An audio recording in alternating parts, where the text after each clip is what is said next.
Are we on? Thanks. We're on.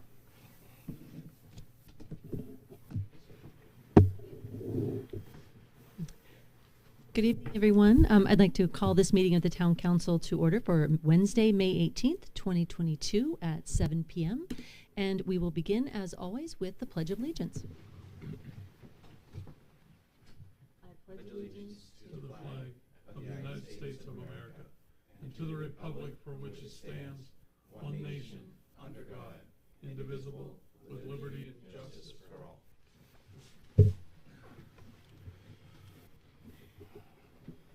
And the next item on the agenda this evening is public forum. Is there any member of the public who wishes to speak?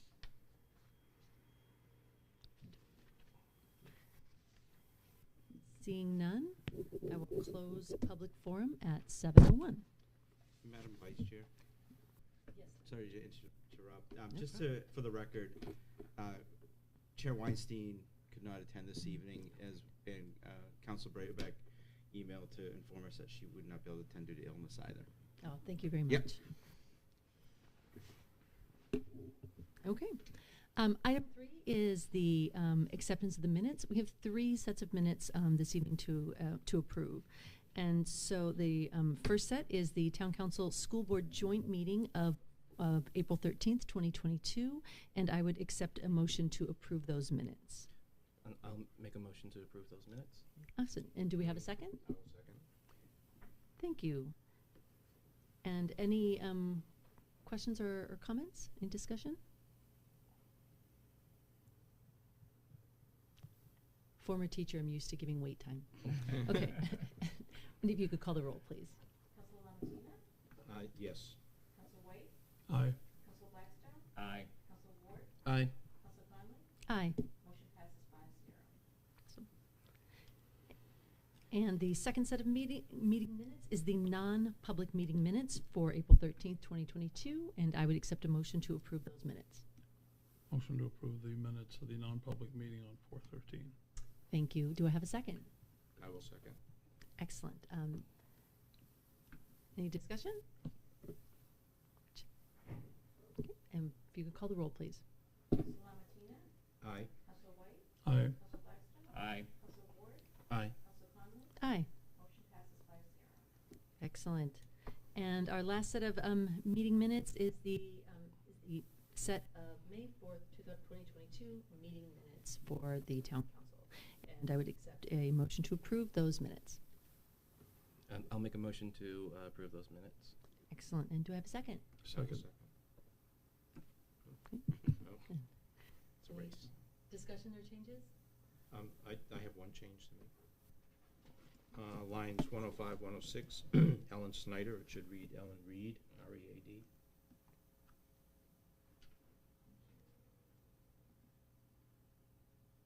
And that's it. That's all I got.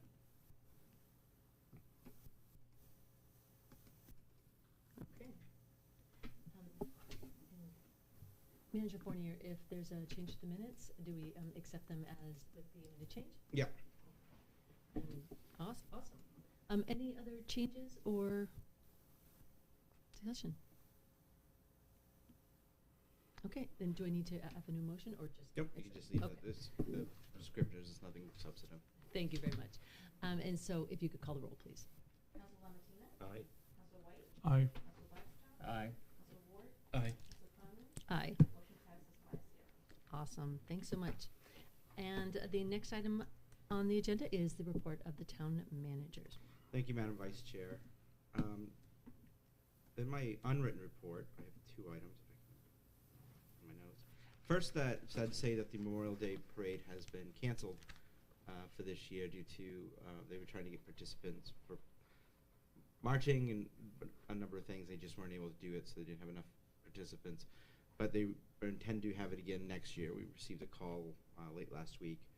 The next is just to remind the council that the goal-setting session is scheduled for next week down in the auditorium at 6 p.m., an hour early, and Primex will be there to assist us with that process. And anybody needs another set of the goals, just let me know, and we sent them out recently. In my written report, at the end of April, we've expended 80% of our operating budget. This is slightly under the 83% we should be at, and under 81% we were last year at this time. There's really nothing out of the ordinary. Revenues are also on pace as in previous years. Motor vehicles are still lower than anticipated, but building permits are well over where we budgeted. You have a copy attached to the report of the financials. We did receive notice from Coast that they're going to have a change in services. Due to a shortage of CDL licensed staff, Coast has been forced to make the very difficult decision to temporarily modify a portion of our transportation services. These changes will go into effect Saturday, May 21st. Just like everyone, they're facing significant challenges with respect to maintaining an adequate workforce in the current economy. This past week, 20% of their full-time CDL licensed workforce, or 4 individuals, notified them that they were either departing for other opportunities and must take a longer-term leave of absence before hopefully returning. In the immediate term, the hard reality is that things may get worse before they get better for Coast. They're expecting several retirements this fall. Several dedicated long-term staff are well past retirement age but have been extending their careers to help out. However, they're reaching the end of what they can continually physically commit to. Coast goals in the temporarily modifying service levels in the near term are to preserve core service as much as possible while also reducing the stopgap measure of dispatchers and supervisors driving. These modifications will also add capacity for supervisors to train new hires and help overcome worker shortages sooner. So, effective May 21st, the following services routes will be modified. There will be suspension of all Saturday services, including fixed route, ADA paratransit, and demand response. Routes 40 and 30, which is the Portsmouth Newington, will be operated as through routes throughout the weekday versus just in the PM as they are now. The result in 2 hours service frequency throughout the day. Routes 1 and 33, which doesn't really affect us, as Dover will be operated through routes throughout the day with 2-hour service frequency. And hours, which is Route 7, the on-demand, they're going to move the service provided on Saturdays to Tuesday so that the overall level of service is maintained. That is a difficulty because that is one that individuals use to go shopping if they may not have transportation, and if they work during the week, the weekend is the only time they get to do that. So we may see some impact there. In addition, we also know that Wildcat Transit will be ending their services shortly, I believe next year. So we're going to have going from 2 transit services to barely 1 in the near future, just to let everybody be aware of that. I'm happy to announce that the Newmarket achieved 93% of the expected goal for the blood donors for the Tri-Community Challenge. So what that means is that they had a certain number of spaces, 93% were filled, which is pretty good compared to the rest, because you can't really compare numbers, because if we had to compete with Dover, they're also 3 times the size of us. So that's what they're doing is by percentage. Now we just have to wait to see how Dover do with theirs in the coming weeks. Nice. And after questions from council, we'll have the Director of Environmental Services, Wright Pierce Engineering. They're going to present a review of the water and sewer development charges. And you already have a copy of that in this report, so I'll just go from there. Excellent. Thank you so much, Manager Paul. No problem. Any questions for the town manager? Councilor Blackston. I don't know if this is the right place to ask it, but I noticed in the report that we typically have like 30 liens for the last several years, and we currently have 300. And I was wondering if there was did we change in terms of the tax collection, did we change something that? I'll have to double check on that. That could be, I wonder if that's a typo. Yeah, it's a 10x increase. It's what we call an order of magnitude. Yeah.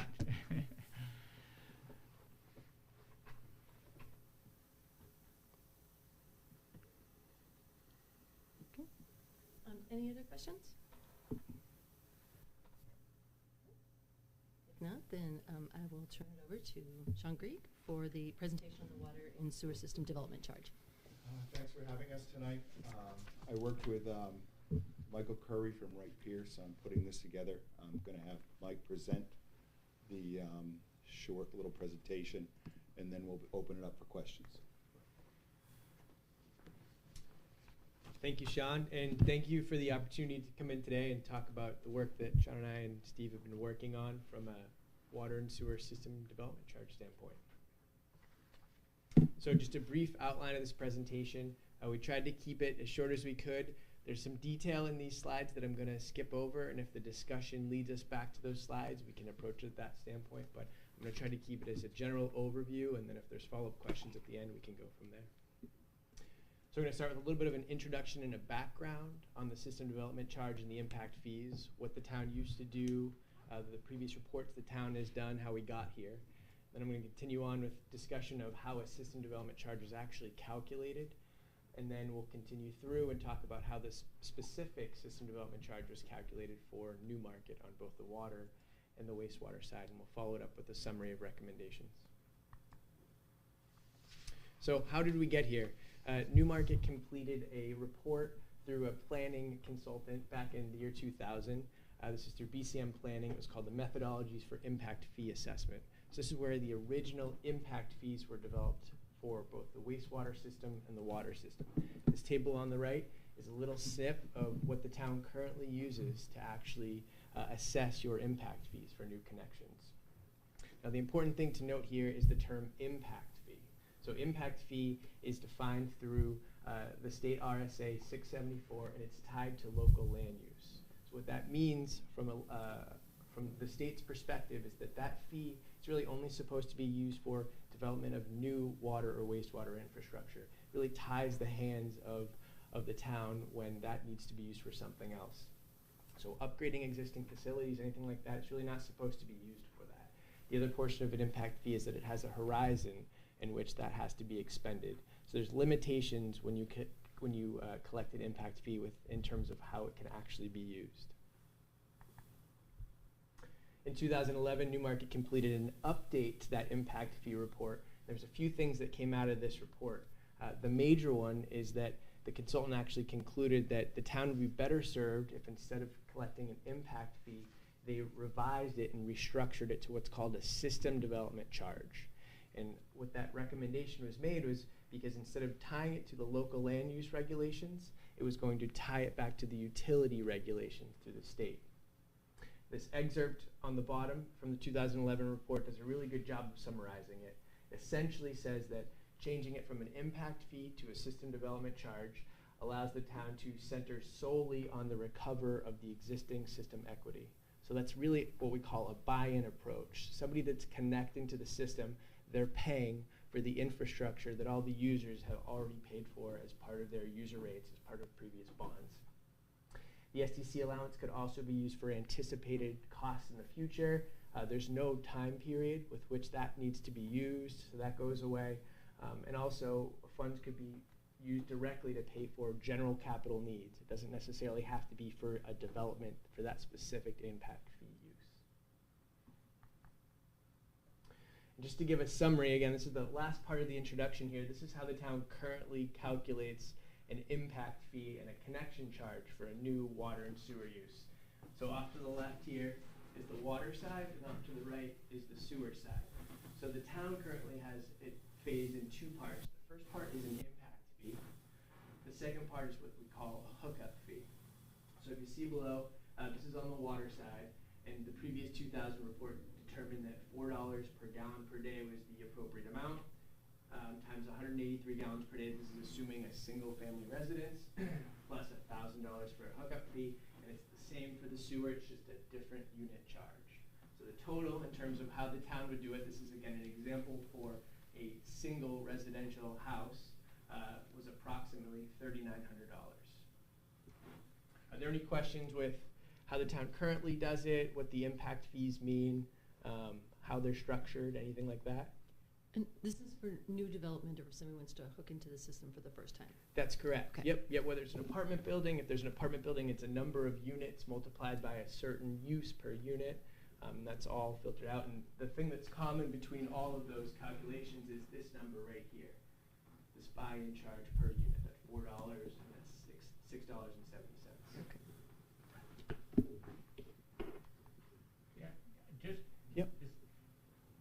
if there's a single family house this and we give it approval to break into, say, a 4-family unit, is there then an impact fee on that change? I'm not sure how the town Yeah. handles, Yes, but there is. I would think so. yeah. I mean, anything that would go through a building permit change like that, I would Yes. assume Would it be- would, right. you would see that increase. All right, so I'm going to move forward. Again, remember that the 2011 report recommended that that impact fee be restructured to a system development charge. So I'm going to go through a little bit of a discussion on how a system development charge is created and what it means. So really the goal of a system development charge is to develop a water and sewer utility fee that are proportionate to the new connection impact to the system.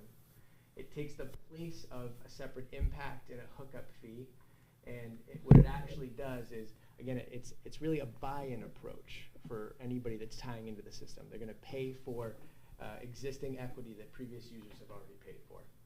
There's a number of different ways that this can be done, as you can imagine. Whether it's a large city or a smaller community, there's a lot of different ways that the pie could be sliced in order to make this calculation work for each individual community. There's 3 common methods. The first one, we call it a buy-in approach, and that's calculating recovering investments in existing infrastructure. The second one is to actually build in potential future improvements in existing infrastructure and expansion costs. The third one is really a combined approach. For a town like Newmarket, Sean and I talked through what our options were. We really felt that the first bullet here was the best approach. It's the simplest, and if you think about it, if somebody buys into the system, they're then paying rates moving forward. There's no built-in future costs. Their built-in future costs are really in their bills as they pay it forward. The rates. Yeah. So we kept this buy-in approach as the first bullet as our proposed method. So under this capacity buy-in approach, new customers are assessed a utility charge to buy into the system. This takes the place of that impact fee and that hookup fee.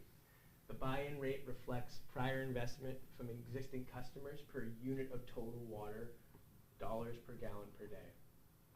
In order to determine that calculation of the existing system, we looked at all of the assets, both on a water and wastewater side throughout the system. We looked at the wastewater treatment facility, the water treatment facility, pump stations, collection systems. We valued all of those. If the asset itself was, what we would consider past its useful life, it was zeroed out, right? That's something that previous users have already paid for, but a future user may have to pay for. So those were zeroed out. We also took some of those values and we incorporated if there was debt on existing infrastructure. So for instance, for the wastewater treatment facility, if I tie in today, I build a new house, I'm going to be paying for portions of that into the future. So we actually credited it back based on today's value of that bond. We also looked at grant contributions from any of those old projects to make sure that we weren't assuming a value that was larger than what was actually previously paid for. So the first step, and really the system development charge, is to determine what basis are we going to use to assess this charge. This is what we assume to be the gallon per day use for each individual option, whether it's a house, an apartment. There's a few different ways that this is done. The town had been using the numbers that were developed back in 2000 in that consultant report, BCM Planning. We reviewed those numbers, and they were very Newmarket specific. They were very detailed, and we decided to stay with those numbers in terms of what the average gallon per day use was per dwelling. Based on some of the work that we've done previously, that was found to be accurate, pretty close to what the actual use was. So our recommendation was to keep that water table that's currently being used. It also makes it simpler on the planning side. The town knows that table well. They're accustomed to it. So the second piece of this is to develop a new sewer system development charge rate and have it take the place of this impact fee. So when we look at some of the references in that previous report, these are the tables that are used. It uses an average assumed water use or an average assumed wastewater use for each type of unit, and then it applies a fee. This was previously that impact fee, $6.70, $4.03. So for a system development charge, what we're proposing to do is keep this same table and really just update that fee. It makes it simple from a town perspective. You can essentially replace that number with the new one, the calculations all end up a little bit different, but the sequence is still the same. So that's our proposal from a system development charge perspective. We're now going to go into what those actual system development charges come out to be. So on a water side, our average water system capacity in the town is roughly 815,000 gallons per day. So that's the number that we used in order to value that gallon per day buy-in. So the proposed total recoverable, what we call equity water value, was $17.29 per gallon per day. So this is, again, that new unit price which we recommend. So if you could look at an example, in table 1 here, I used the current calculation, which used that old $4.03 per gallon, and I used our proposed calculation, which uses this $17.29. Remember, the difference here too is that our proposed calculation is just the system development charge. It doesn't include a hookup fee as well. So if you look at the total, the current calculation would be approximately $1,700. The new calculation would be approximately $3,100, $3,200 in that range. And again, this is assuming an example just for presentation's sake of a single detached residence. If it's an apartment, it's a little bit cheaper. If it's a larger unit, then it's a little bit more expensive based on what that assumed water use value is. If you have a commercial unit that's coming in, the town would ask them for what their proposed water use is. You would evaluate that, make sure that it was correct, and apply that same value, $17.29.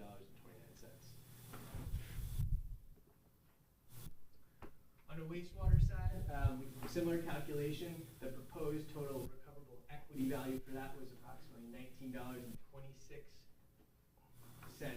per gallon per day. So same exercise, just on the wastewater side. The total fee in terms of your current calculation is approximately $2,200. The proposed revised calculation would be approximately $3,500.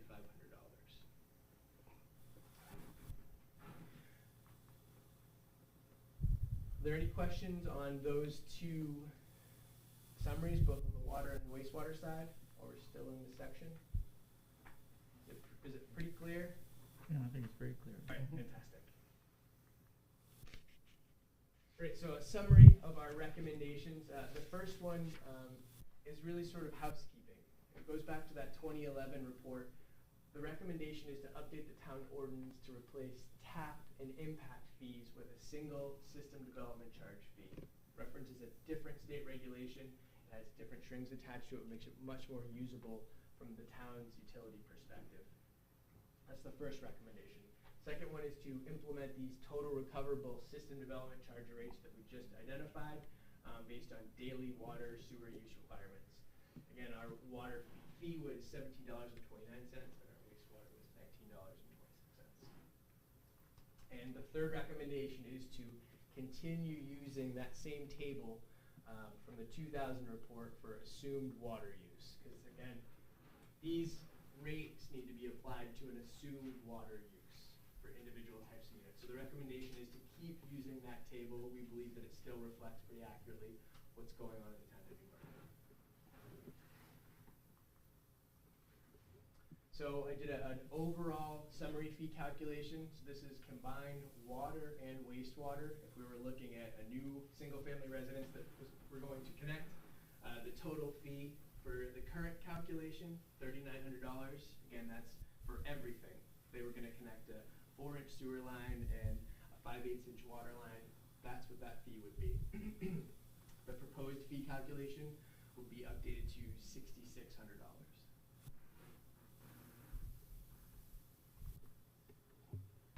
Just a quick fee calculation comparison. We have Newmarket here on the left. Again, that's that $6,600. Here's some other communities in the area with their associated water and wastewater fees. And I have to make some assumptions because every community does it a little bit differently. But this gives you a good idea of what the spread is locally among some communities. If you look statewide, these fees are all over the place. And part of the reasoning for that is that really, really small communities, they see the impact of this the most. 2 or 3 houses in a place like Hart's location is a huge impact. So what they end up doing is they raise those rates really, really high. Sometimes these rates are somewhere in the $15,000 plus range. But you see some other communities that are much larger, and they haven't even necessarily assessed what the appropriate cost is for that. They just throw a number at it. It's been $1,000 for 30 years. We're just going to leave it at that. It's never hurt us. So what Newmarket has decided to do here with the past reports and with the work that Sean and I have done is really look at what's the fair cost here. How do we back up from a calculation perspective what the asset and equity value is in the system, and somebody buying into it to make sure that they pay what the cost is to buy into that system, because there's been a lot of work that's done here, and it's only fair to charge them so that they're taking advantage of that asset just like everybody else is. And that's the end of the presentation. We'd love to open it up to any questions that you may have. A couple. The gallons per day, is that revisited annually or every now and then? How is that? I actually do it every year or so. So I actually check and see what the water usage is, and the water usage has pretty much stayed the same over the years. The one big jump was during COVID when everybody was home, when the water use jumped. Oh, I saw that. I called you and say something's wrong with them. We saw it go way up. So yes, so what we have to do is actually, we can check it every year, but we really should run an average over a 5-year period. Okay, right. So how does the money deal work here? You're collecting fees during the course of the year. Do you have access to that money during that year, or does that all go into like a big bucket and then it's considered part of your revenues for next year? How does that work? Currently, the impact fees goes into a bucket, and I have to come and ask to use those funds. The other tie-in fees actually go in as revenues and goes into the fund balance. So this would continue to be considered revenue, then I take it? This would be a revenue, yes. Okay. Other questions? Yeah, Councilor Plasko. I'd just like to make a comment that I really like this plan for two reasons. One is clearly we've been subsidizing people in the past, right? Because when you go look at what things actually cost, we haven't been charging what it really costs. We've been subsidizing new developments. And two, when Sean comes in, okay, I need like $10 million. I'm going to get $3 million from this account, and then I got this other account, and I got this other account, and he's coming in with all these things, and this just gives him the money, right?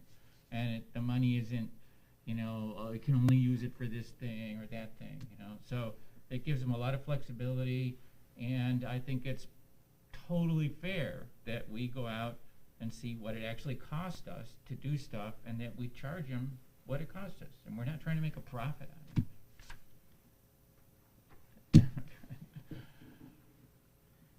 No, Other questions? I'm sorry. You have to go through the chair. I'm sorry. Councilor Medina. Another question. Okay. What would happen, say, I know there's been talk about hooking up to new fields or supplying new fields with water. How would that work? Would They would be assessed a time fee, a hookup fee based on the Based on this? Based on this right here. Yes. even though you don't know what their residents are or whatever, it's just areas? Well, they have so many units, just like us, and then they get evaluated, and then it just gets calculated based on what they have for infrastructure. And so, if you do go ahead with that, they're gonna get hit with a one-time, a very Yes, large bill? And that's common practice, as Mike would tell you, anywhere. That's happened many times with Manchester, Pennachuck, whoever's tied other people in. They've hit them with a fee, development fee. And it may discourage them. I can imagine that would be a fairly big chunk of money. It can be a big chunk of money, but at the end, it solves their problems for over 20 years. That's true, too. So it's a balancing act. And what I would add, let's go back real quick. Yeah. So the type of unit, type of structure that's in place right now, it's not comprehensive, right? It's pretty straightforward. It's pretty simple in terms of covering most of the type of units that you see on an everyday basis that file for building permits.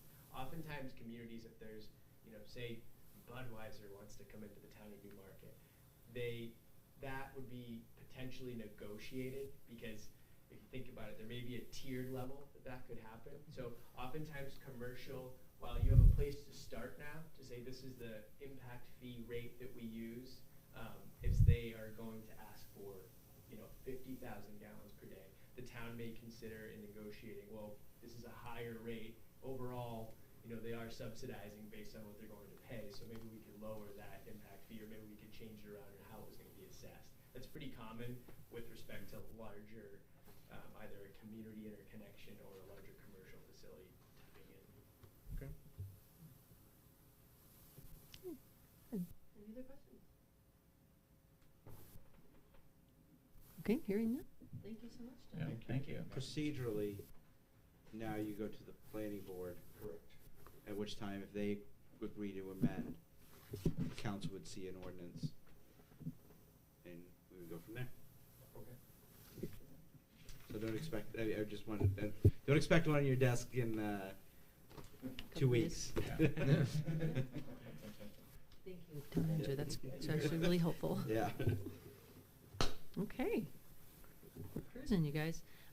So next item on the agenda are committee reports. Are there any committee reports? Well, Councilor Matina, then we'll go over here. Okay. I've got two. The Riverfront Advisory Committee met this past week. We met Monday. I got to meet the new planning director, Bart. We spent time bringing me up to speed on the Shander Park proposal, what they're considering there. We spent a fair amount of time talking about the culvert next to the dock there, and Bart's going to be looking into grants, whatever, to do some studies of that, the hydraulics or whatever. Our next meeting, we're going to concentrate on, or take a look at grants, what grants may be available, and how they may be used. On the Energy and Environment Committee, we didn't meet, but I did get an email today, excuse me. Revision Energy has concluded their Solarize Newmarket campaign. They signed up 13 Newmarket customers for a total of 147.6 kilowatts per day of clean energy. Excellent. Thank you, Councilor Matina. Other committee reports? Councilor White? No? I was just scratching the eye. Okay. Councilor Blackstone. Okay. So on the planning board, we had three things. One, there's a property in 81 Exeter Road, which is the next property after the funeral home if you're driving out of town. They were going to partition it into subdivide it into two properties. One around that little house, and then the other is that huge field that goes quite a bit back from Exeter Road. The little house is then going to become a restaurant in later this year. They're hoping to sign the agreement for the restaurant in November, and the property owner is a designer, and he's going to be building a large barn on the big property, and he does his designs are with recyclable materials. I have no idea what that is. And then in the industrial park, they recently signed a deal with a tenant, and they've ordered the steel for the building, and the delivery in the steel was 18 months. And so we gave them an extension because they didn't last, so that's pretty amazing. They claim that they are in very serious discussions with a second company to do another lot. They're saying that they're telling us that Newmarket's really hot right now and that a lot of people are looking to relocate here. Or at least we're on the list of places to relocate. Mm-hmm. And then the end lot there, they've actually sold to a Newmarket company who's building a warehouse there. As part of that extension, the landscaping along 108 that they've committed to was kind of done, but it doesn't look that nice. And so they've agreed that they're going to, this spring and summer, they're going to significantly improve the landscaping along 108. And then finally, there's a new regulation called MS4, which is how to handle wastewater. It's a statewide regulation, and it's a significant change from our current regulations. And we've finished now the first draft of our new MS4 proposal. And that's it.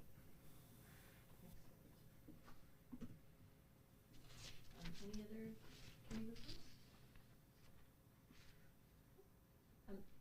Councilor Brayback did mention that she was going to be out, but did want to send along her committee reports, so I'll share those now. The first one, the Newmarket Business Association, met last week and wanted to remind the councilors to RSVP, please, to Amy Gigande's invitation to next week's Rec Connect event at this Stone Church. I believe it's next Thursday, 5 to 7. Yeah. Thursday.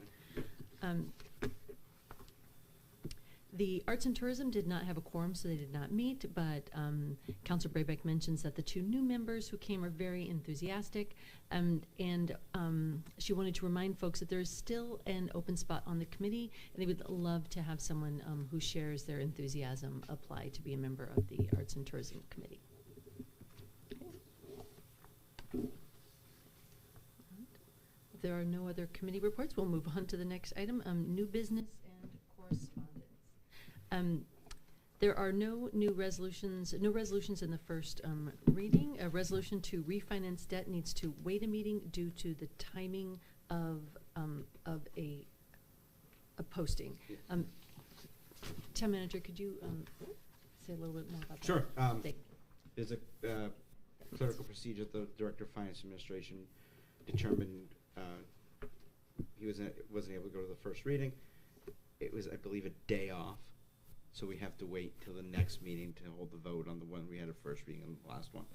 So, just procedural. And is there any correspondence to the Town Council? There is none. Okay. And are there? Oop. Oh, Can I ask a question about correspondence? Is this a proper place for it? Yeah. When we get correspondence from, say, groups or individuals, do we respond to them, acknowledge that we got Yep. the correspondence? And Yep. you send them a note saying, thank you for your note or something? Yeah, if we get a letter to the Town Council, we'll reply. Well, that's why we bring it to the council to see how they want to reply. Okay. So, I mean, if it's a general town one, when I say correspondence to Town Council, it's to the Town Council. If we got if I showed you every letter that came to the town, you would have stacks like this, because most of them are just ads or soliciting things. I didn't know whether you actually send them something saying thank Yeah. you for your letter, or Yes, we do. whether the public Or we meeting- call, or we pick up and say this is what's going to happen, or yeah. and are there any closing comments by the Town Councilors?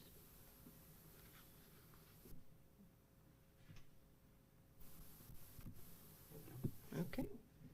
Hearing none, if there are no objections, then I will consider us adjourned. So Wendy, we got to hear about Hold your on, trip. it's on TV. Oh.